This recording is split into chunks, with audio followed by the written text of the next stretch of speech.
The bitter cold wind cut through their cloaks. Winter was coming in the north, but here, winter never left. The landscape was barren, with a tree and shrub here and there. The few trees were covered with white and gray, and it never stopped snowing both frozen water and ash. In the distance, the mountains bled red and orange. The bitter chill bit the inside of their noses when they took a breath, and dried their throats. Use of fingers had been destroyed, as they refused to listen to commands. Ben tucked his hands into his sleeves and covered his face, keeping it out of the wind. Z was not a fan of such a climate. Ben, I don't like you as a person. I want you to know that the only reason I'm here with you is because you promised there would be fighting. As soon as the fighting is done, I'm going back north. Far north, like I wanted to. I wanted to be on warm sands, not sifting through miles of snow and ash. He grabbed a hard sausage out of his pack and took a bite. If I didn't have this cloak, I would be dead. I want to die in battle after I have defeated 1,000 foes, not from freezing to death. Ben himself had acknowledged that fact in his own mind.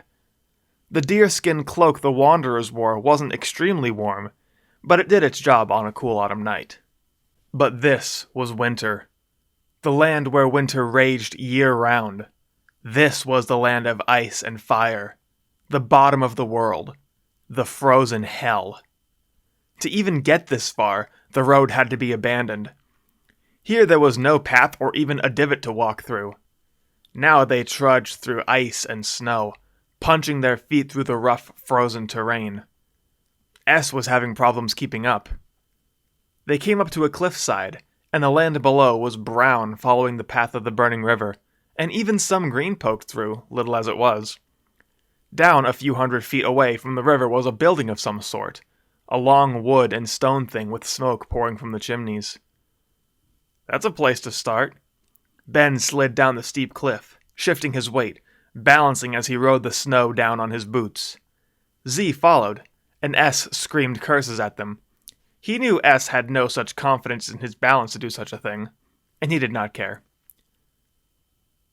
Closer, the lodge was well constructed from a strong stone base and chimneys, with log walls and roof. Around it was a garden or something, with dark bluish-green plants, likely root vegetables, as well as a cow with gigantic udders that had to be supported by a harness wandering close by, grazing on the little grass there was. Ben confidently strode towards the door while S bounced and scurried over to them, catching up. "Watch this, man," he said, in an absolutely horrendous southern brogue. Inside, men sat quiet by fireplaces, placed on each far end, 2 close to the door and 2 across from them. Many sat drinking a reddish liquor or smoking next to their dogs. The dogs had thick fur and looked like they wore a black cloak and mask over white. They had curly tails and came up to the shin or knee at the tallest. "Welcome, comrades! Let me buy you all a round of beers!" Everyone ignored him. "At least it's warm in here," said Z, moving towards a fire. The air was. The people were not. No man so much as turned his head toward any of them. They only sat, bundled up in furs of bear and deer and horse and sheep, cow, wolf, coyote, and fox. None of them were handsome, so S fit in quite well. Yet all of their skin seemed normal in this light. No scales. Guess that book got that part wrong. Each one had a weapon, though no 2 were the same. One had a sickle in his belt, another a peculiar trident dagger. Another leaned on a staff, one on a spear. One had a short axe, one an arming sword, one a thrusting sword, one a long hammer. Ben himself was from the 7 Holds, and any 2 people who associated with one another always used the same weapon. The longsword was the weapon of his people, but he had long abandoned the straight blade for his curved one. Z assured him that simply having the same weapon did not make them friends. A man with a pipe burning in his mouth, a brimmed, studded hat, and a red cloak came up to Ben with a scowl that could strip the bark off of a tree. "Who the f*** are you, Outlander?" Ben tried to catch a glimpse of his eyes, but his scowl was so hard that they were nearly closed. I am Ben Blacksheep, he said, continuing his terrible accent. I have seen the extreme conditions you men live in, and I figured you to be tough fighters. It happens I need tough fighters myself, he lied. No one cares, he said. But since you gave me your name, I suppose I owe you mine. The name's Sue Crow. Now shut the hell up and leave me alone. He walked away, and another came, slowly creeping up. This one wore coyote, had a big nose, and looked like he had tried very hard to grow a beard. His eyes were both suspicious and curious, but not yellow or slitted like Ben had expected. Ben Blacksheep? That's the name of an outlaw, you know. We don't like anyone cause trouble around here. I've heard of Ben that killed his own brothers. That wouldn't be you, would it? You look like them, those Purringtons. Your green eyes say it all. My dad fought Lord Purrington once. Once. He's dead now, rest his soul. Lord Purrington sliced him to pieces with that huge sword of his. You look a lot like him. So what if I am this same Ben? What does it mean to you? Nothing really. Not personally. Though, personally, kinslayers are some of the most disgusting pieces of that exist. If you were, I might need to kill you. If I am this same Ben who would kill his own brother, what do you think I'd do to you? The man stared at him, unblinking, mouth agape.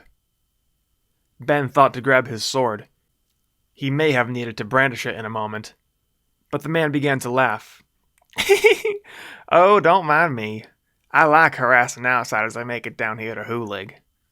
But you aren't an outlander, are you? No.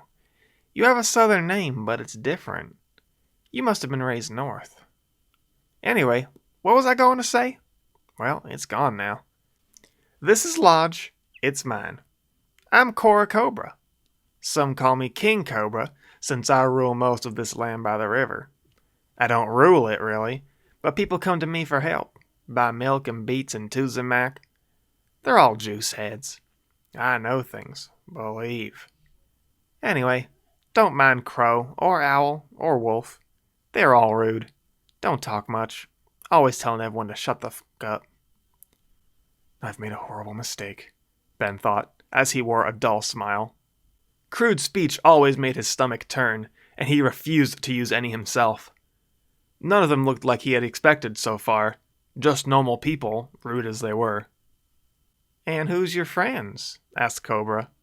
That is Z. And I'm S, he said, jittery and enthused.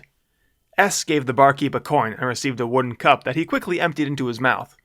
He put down another coin, then another, drinking and drinking over and over.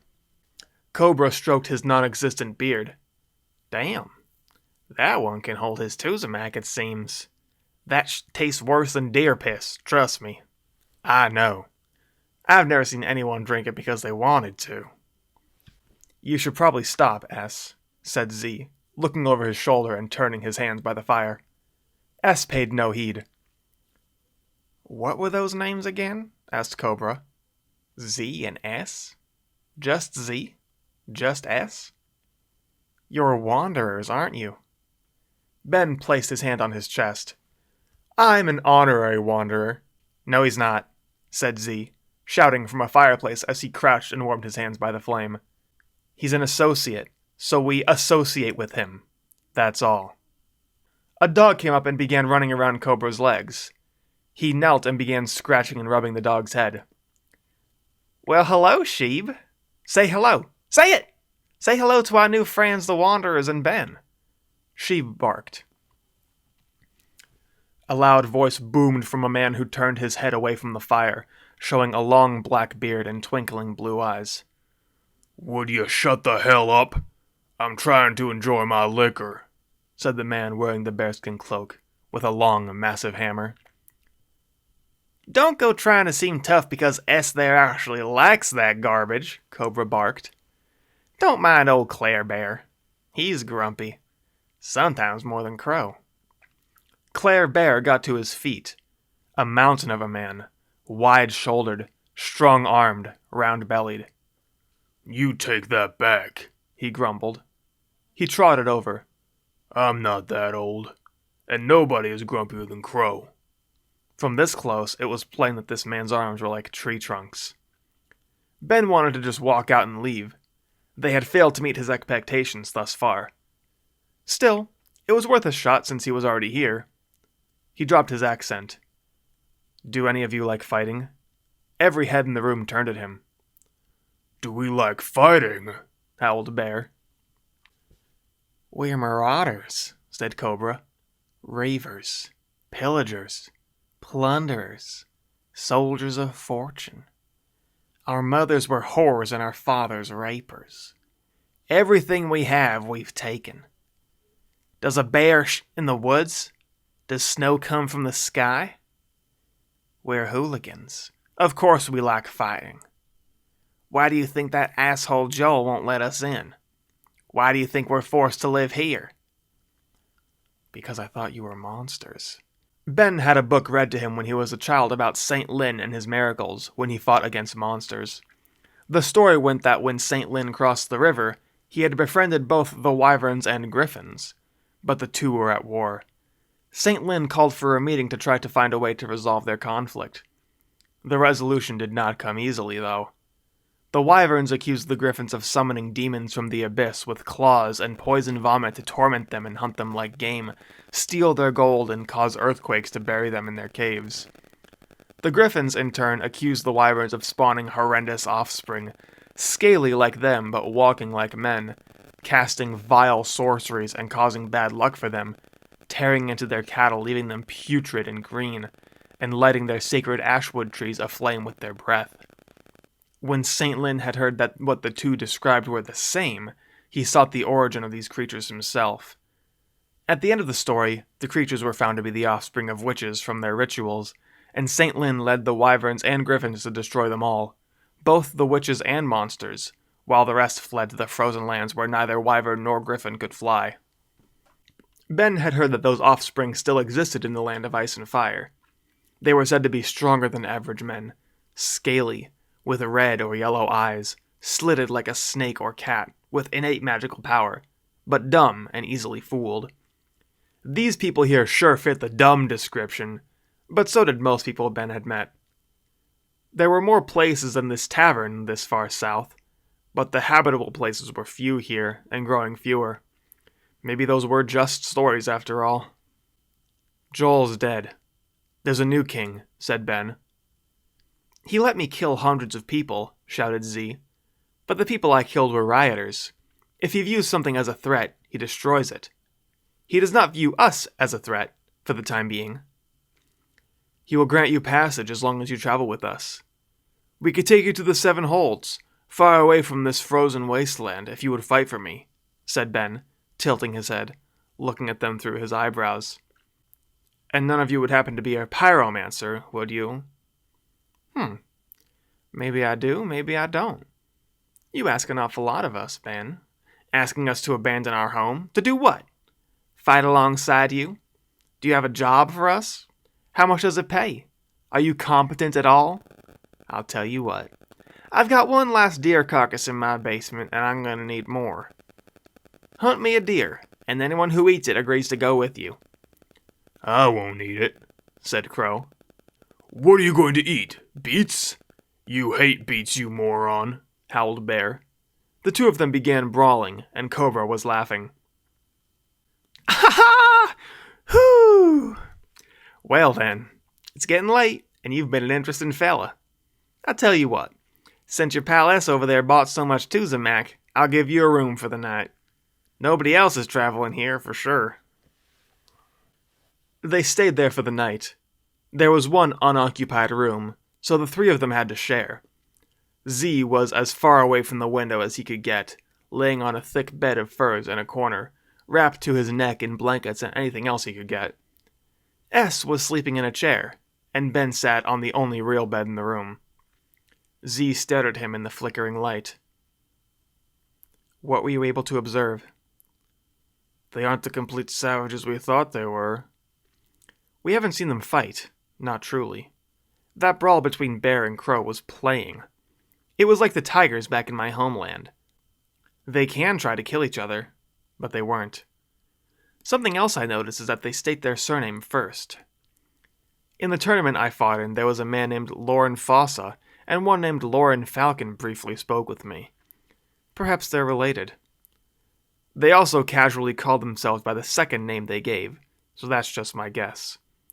That one called you Ben, though, so I'm unsure. You aren't that Ben Pernton they speak of, are you? What if I am? So yes. What happened exactly? Is it true that you killed your brothers? Only the youngest two. He looked at his arm and pulled the sleeve back. The scar on his arm still ached sometimes, even after all these years.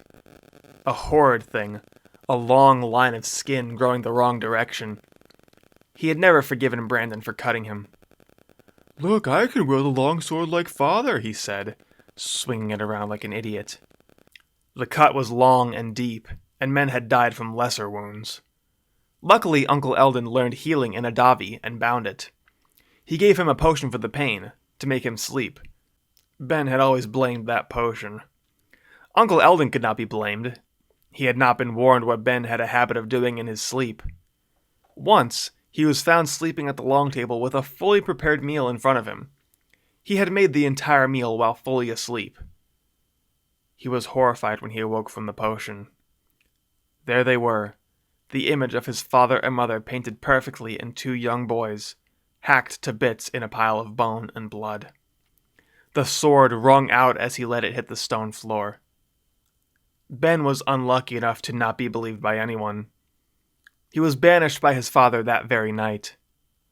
He figured his banishment was a kindness. If that screaming lout Josh got his hands on him, Ben knew his neck would have been wrung. That was a big if, but it was a possibility nonetheless. On the training field, Ben routinely handed Josh his own rear. Ben was slippery, able to dodge back and forth, avoiding all of Josh's attacks. Josh always hated him for that, he knew.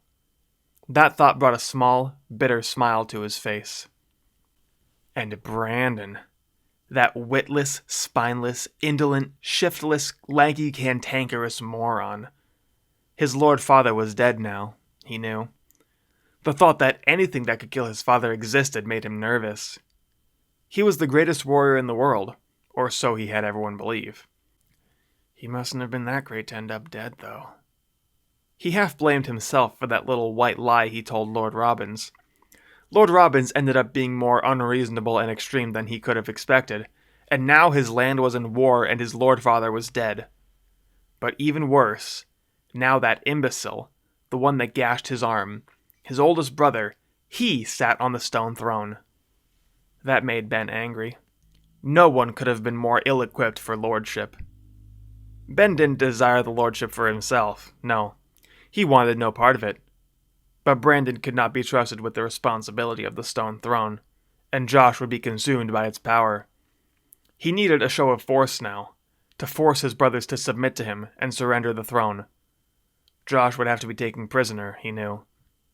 But Brandon... He wasn't sure what Brandon was going to do. He didn't need to tell any of that to Z, though.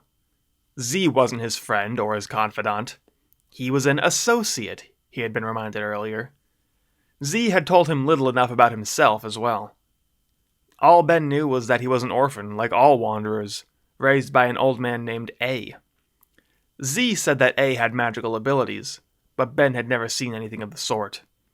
He figured that people could have magic, though. His uncle had apparently gone to Adavi to become a wizard, though he never displayed any useful magic, only disgusting potions. It doesn't matter. My moral crusade can begin after I help you, I suppose, said Z, as he pulled a blanket over his head. The next morning, Ben woke to find Z still wrapped in his furs and blankets, but S was nowhere to be found.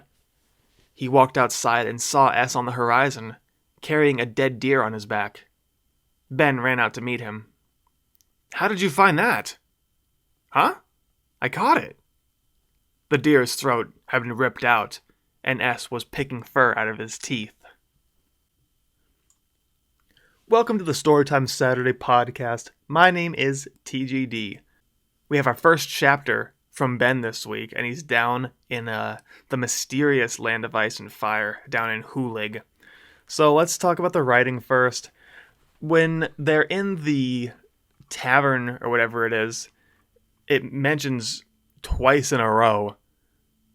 It says Z looked over his shoulder and turned his hands by the fire, and then the next thing it says, Z crouched and warmed his hands by the flame. So it said he's warming his hands by the fire twice. And that you could say, well, that's for emphasis, but it just comes off as being bad. So let's talk about Ben a little bit. This is the first time we see him. This is his first point of view. The first time we see it from his point of view. So first thing he does really is that, of note, is that he slides down the hill on just his boots, which is something that the real Ben does. Ben in real life does that. We'll be out exploring, and there'll be this sheer cliffside, a long hill, and he'll just slide down on the gravel, and I'll have to meekly shuffle down or find another way down. I also like how Ben absolutely no-sells Z's dislike of him. Z's always going on, I don't like you as a person, and he's not a oner, he's an associate. And Ben, that doesn't, affect him at all. He doesn't react to it at all. Something weird is that, apparently, Ben's fame has reached the South. King Cobra says, oh, you're that outlaw, Ben Blacksheep. So in the South, in the middle of nowhere, they know who he is, but in the Middle Kingdom, they have no clue who he is. This random guy in the middle of nowhere, in a tavern, knows who Ben Blacksheep is, but the prince and princess of the Middle Kingdom don't. For all the sense that makes. Well, we see that, aside from sliding down the hill, he has a moment of real fearlessness when he says, if I am this same Ben who killed his own brothers, what do you think I'd do to you? And he's basically by himself. He's in a tavern full of Southerners, and there's no indication that Z really wanted to help him if he started a fight. So he went in there asking for a fight, so that's pretty ballsy of him. Speaking of him killing his brothers, we finally learn what happened from Ben's perspective. Really, the only thing we got was just Brandon and Josh thinking about Ben and saying, oh man, I don't like that guy. But we finally, from Ben's perspective, actually see what happened that night. So Brandon was spinning his sword around just like Josh complains the first time we see him, and he ends up cutting Ben's arm, giving him a nasty gash on his arm. And do you remember when Josh got his finger cut off and he got that anesthesia potion and he started having nightmares? Well, Ben happens to be a sleepwalker, and the story about him making a meal while he was asleep actually happened in real life. The real Ben woke up with a sandwich in his hand. In his sleep, he sleptwalked and made a sandwich and woke up with it in his hand at the kitchen table. So Ben gets on this anesthesia that gives him nightmares, sleepwalks and dreams that he's fighting intruders or demons or something, and he ends up killing his brothers. And Z asks him about it, and let's talk about Z a little bit. I like the first thing that Z says is, Ben, I don't like you as a person. Which there may be some truth to. We see that their relationship isn't exactly super friendly. The real Ben and Zach, who's Z is based on, are friends. They wouldn't. Zach wouldn't say something like that. But this cold weather that Z is being forced to trudge through is making him miserable. So that's why he's more irritable than usual. And I like that we get to see more of Z as a character.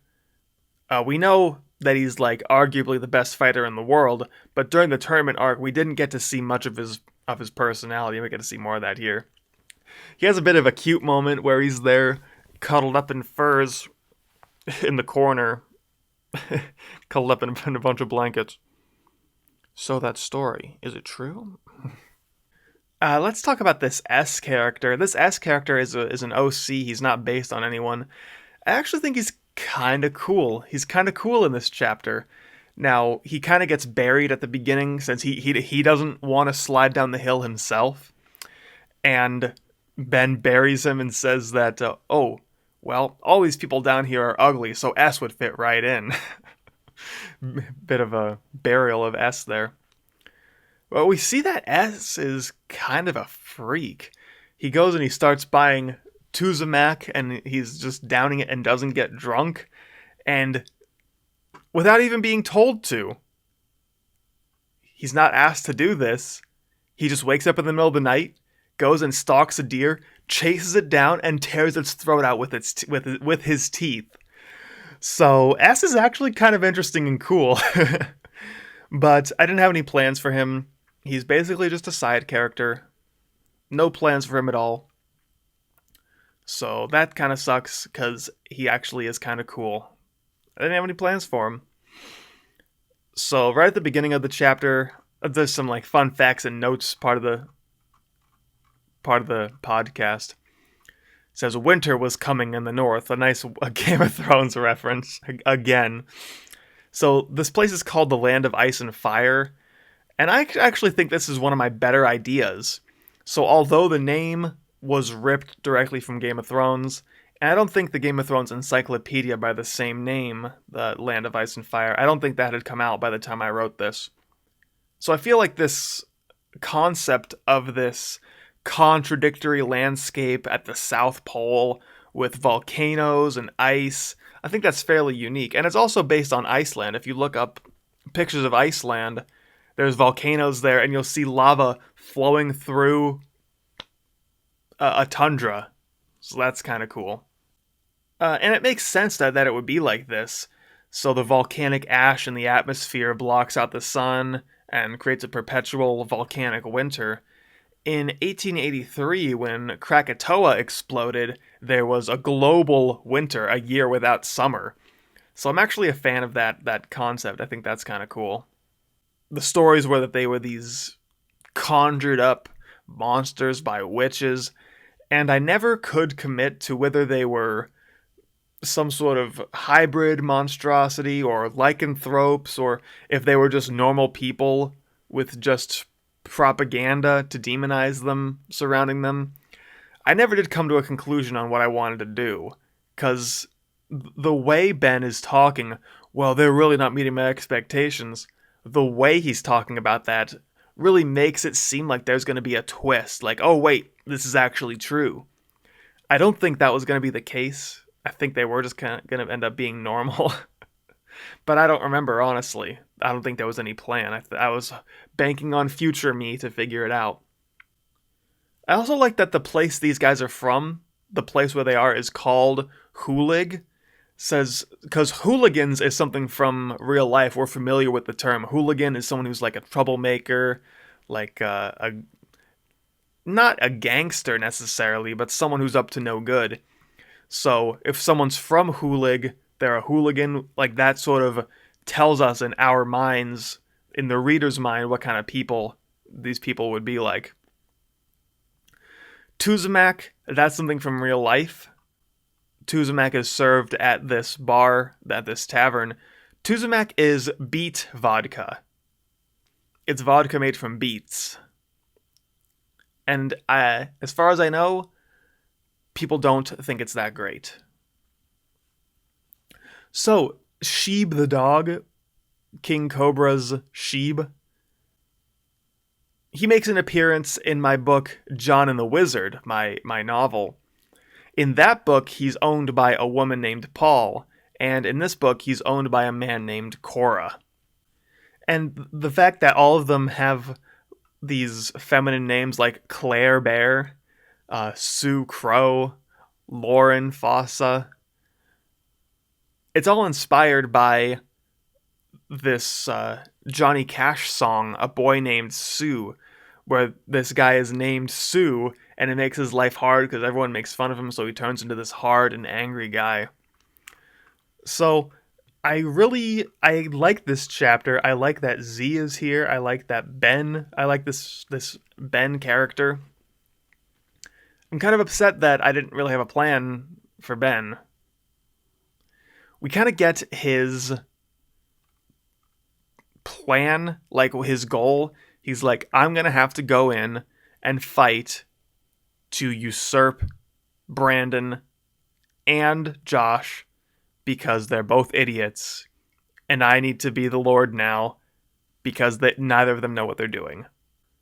But after this, there is a half chapter. A half chapter from Ben. So, next week is the last full chapter in this book. And it's a Gerald chapter. So, come back next week for the last finished chapter of Kings and Castles. So, I'll see you next week. If you're watching on YouTube, make sure you make sure you're subscribed. If you're watching anywhere else, make sure you like there, follow there, and go subscribe to the _Chalice YouTube channel. Go like every single video I ever made, please. And I'll see you next week.